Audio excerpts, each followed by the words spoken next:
Ang buhay ay isang beses lamang at wala ng second chance. Isang beses lamang tayong dadaan sa daigdig na ito at hindi na tayo babalik pa. Pero tiyakin mo na sa pagdaan sa mundong ito ay nakilala mo at nagkaroon ka ng relasyon kay Kristo. Sapagkat kapag tayo ay binawian ng buhay at lumisan sa mundong ito, ang eternal na patutunguhan ng tao ay tiyak na. Ang huling hantungan ng tao sa kabilang buhay ay malalaman kung paano sila nabuhay dito sa lupa. Ang matuwid ay mabubuhay dahil sa kanyang pagiging matuwid at ang masama ay mamamatay sa kanyang kasamaan. Isa lamang ang buhay. Life is short. Mga kapatid, lahat tayo ay tunay na may haharapin after physical death.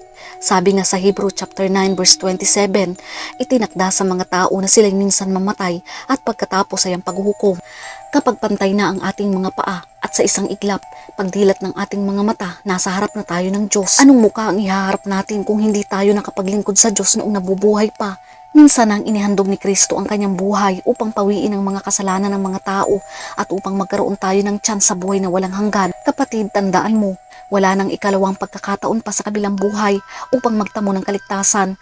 Kaya't ngayon na ang panahong nararapat, ito na ang araw ng pagliligtas. Ang bawat isa sa atin ay may iisa lamang buhay at mananagot tayo sa Diyos kung paano tayo namuhay sa mundong ito. Sa huling sandali ng ating buhay, wala na tayong desisyon na magagawa pa at wala tayong pagpipilian kundi ang humarap sa paghukom ng Diyos.